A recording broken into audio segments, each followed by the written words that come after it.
வணக்கம். கடகராசி ஆயுள்ய நட்சத்திர சனி பெயர்ச்சி பலன்கள் 2025 முதல் 2027 வரை. வருகின்ற 29ஆம் தேதி மார்ச் மாதம் 2025இல் சனி பகவான் பெயர்ச்சி பெறுவார்.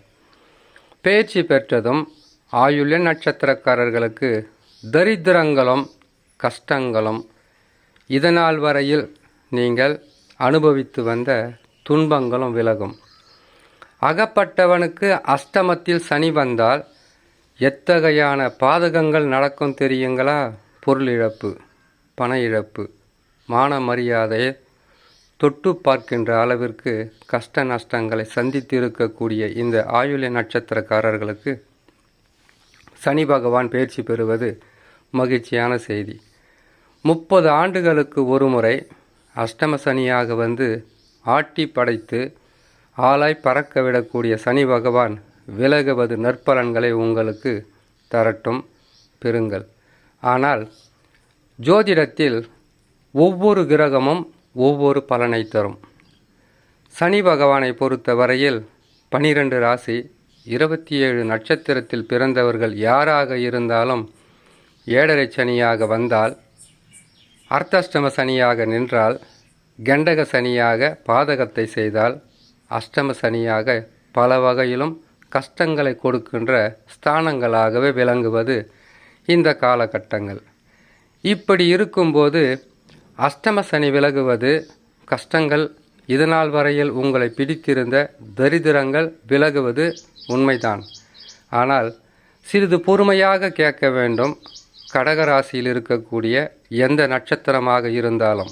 காரணம் என்னன்னு கேட்டிங்கன்னாக்கா, சனி பகவான் மட்டும் இத்தகையான பாதகத்தை உங்களுக்கு செய்து முடிப்பதில்லை.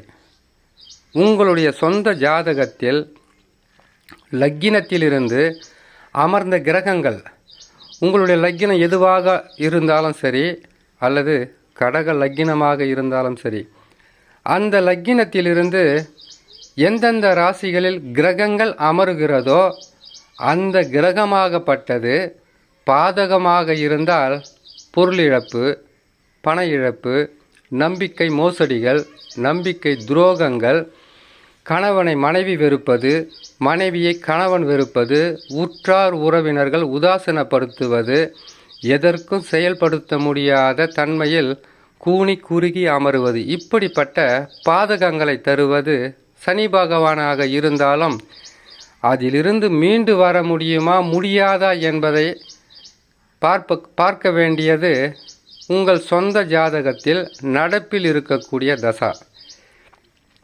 ஆயுள்ய நட்சத்திரத்தில் பிறந்த உங்களுக்கு முதல் தசா புதன் தசா, அடுத்து வரக்கூடிய தசாவாகப்பட்டது கேது தசாவாக இருக்கும்.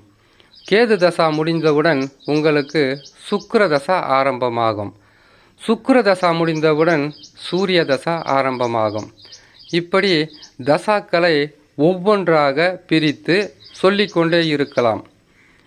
இந்த தசாவாகப்பட்டது கிரகங்கள் அமர்ந்த இடத்திலிருந்து அது நல்ல நிலையில் அமர்ந்து உங்களுக்கு தசாவாக நடத்தினால் பாதகங்கள் இருக்கும், மீண்டு வருவதற்குண்டான வழியும் இருக்கும்.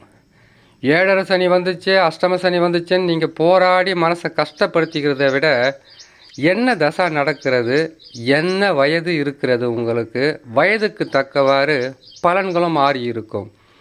அஷ்டம சனி விலகியதும் கஷ்டங்கள் விலகுவதும் உங்களுக்கு இருக்கக்கூடிய மனச்சுமை, பொருளாதார நெருக்கடி, வருமான குறைவு, இழந்த பொருட்கள், இழந்த உறவுகள், இழந்த நட்புகள் அது தானாகவே தேடி வந்து நான் செய்தது தவறு தான், இனிமேல் செய்ய மாட்டேன்னு சொல்லக்கூடிய அளவுக்கு இருக்கும்.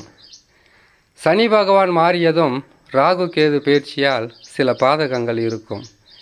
ஏன்னு கேட்டிங்கன்னாக்கா, சனி பகவான் மார்ச் மாதம் 2025இல் பயிற்சி பெற்று 9ஆம் ராசிக்கு போயிடுவார். அதற்கு பிறகு 2 மாதத்தில் குரு பகவான் விரய குருவாக வந்து விடுவார். விரய குரு என்றால் 12ஆம் இடத்திற்கு பயிற்சி பெற்று வருவது. குரு பகவான் பயிற்சி பெற்ற 2 மாதத்தில் ராகு கேது பயிற்சியும் நடந்துவிடும். இந்த கிரகங்களை பார்க்காமல் நீங்கள் நல்ல நிலையில் இருக்க போகிறீங்க, வசதி வாய்ப்போடு வாழ போகிறீங்க, இழந்ததை பெறலாம், பணம் உங்களுக்கு அதிகப்படியாக கிடைக்கப் போகிறது, வரப்போகிறது என்கின்ற பொய்யை சொன்னால் அவ்வளவு நல்ல நிலையில் இருக்காது. சனியைப் போல ராகு, செவ்வாயைப் போல கேது செயல்படுவார் என்பது ஜோதிட விதி. சனி பகவானுக்கு அடுத்ததாக ராகு பகவான் உங்களுக்கு 8ஆம் இடத்தில் வருவதினால் உடல் நலத்தில் மிக கவனமாக இருக்கணும். சனி பகவான் நாம் செய்த தவறை, நாம் செய்திருக்கக்கூடிய பாவங்களை அனைவர் முன்னால் எடுத்து போட்டு அவமானப்பட வைத்து கூனி குறுக வைப்பார். ராகு பகவான் அப்படி கிடையாது. ராகு பகவான் யாருக்கும் தெரியாமல் பல வகையான பிரச்சனைகளையும் உங்களுடைய உடல் நலத்தில் சில நோய்களையும் மறைமுகமான எதிரிகளையும் எதிர்ப்புகளையும் உருவாக்கி கொடுக்கக்கூடியவர். பாம்பு கிரகம் இல்லையா, சாயா கிரகம் வேற. அதுவும் உங்களுக்கு உங்களுடைய ராசிக்கு மிகவும் பாதகத்தை செய்யக்கூடிய கிரகம் என்றால் கேது, செவ்வாய், சனி, ராகு. இந்த கிரகங்கள் உங்களுக்கு தவறான இடங்களில் வரும்போது மிகவும் விழிப்புடனும் முன் எச்சரிக்கையுடனும் இருக்க வேண்டும். கடகராசி ஆயுள நட்சத்திரக்காரர்கள். இப்போ தான் அஷ்டம சனியே விலகிச்சு. அவ்வளோ சீக்கிரத்தில் ராகு பகவான் வந்து எங்களுக்கு கஷ்டத்தை கொடுப்பாரான்னு கேட்டிங்கனாக்கா அப்படி எடுத்துக்கொள்ள வேண்டாம். காரணம், உங்களுக்கு சனி பகவான் விலகுவதே ஒரு மிகப்பெரிய ஒரு சுமையை இறக்கி வைத்தது போல் இருக்கும்.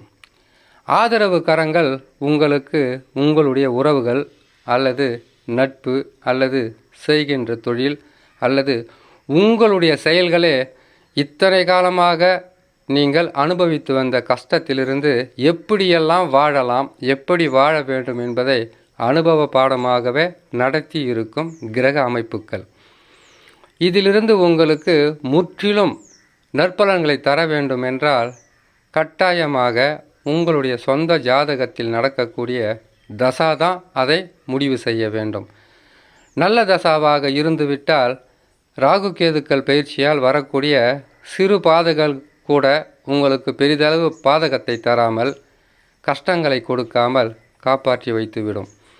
அதுவும் உங்களுக்கு பாதக தசாவாக அமைந்துவிட்டால் இன்னும் கொஞ்சம் கஷ்டகாலம் இருக்குன்றதை உணர்ந்தாலே போதுமானது. கடகராசி ஆயுள நட்சத்திரக்காரர்கள். பாதக தசான்னா அது எப்படி இருக்குன்னு கேட்டிங்கனாக்கா, உங்களுடைய சொந்த ஜாதகத்தில் லக்கினத்திலிருந்து கணக்கிடும்போது 6, 8 அமர்ந்த கிரக தசா அல்லது 6ஆம் அதிபதி 8ஆம் அதிபதியாக இருந்து அவர்கள் எங்கே இருந்து தசாவை நடத்தினாலும் அவ்வளவு சிறப்பாக இருக்காது. அது மட்டும் இல்லாமல் ராகு கேது கெடுபலன்களை தரக்கூடிய இந்த காலகட்டங்களில் நீச பகை பெற்ற கிரகங்களுடைய தசாவாக இல்லாமல் இருந்தால் இன்னும் சிறப்பாக இருக்கும்.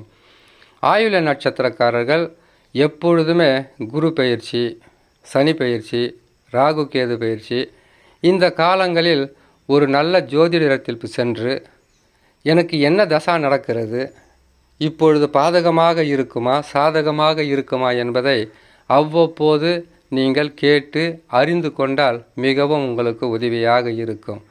ஏன் கேட்டிங்கன்னாக்கா, கடகராசியில் சந்திர பகவான் ஆட்சி அமைப்பார், குரு பகவான் உச்சம் பெறுவார், செவ்வாய் பகவான் நீசம் பெறுவார். பாவ கிரகங்கள் உச்ச ஆட்சி இல்லாத ராசியாக இருப்பதினால் எளிதில் ஏமாற்றங்களை சந்திக்கக்கூடிய ராசியாக இந்த கடகராசி ஆயுள நட்சத்திரமும் இருக்கும். எதற்காகன்னு கேட்டிங்களானாக்கா, உங்களுடைய ஜாதகத்தில் பாவ கிரகங்கள் அவ்வளவாக உங்களுக்கு வலிமையாக செயல்படாது. சுப கிரகங்கள் மட்டும்தான் உங்களுக்கு வழிகாட்ட வேண்டும்.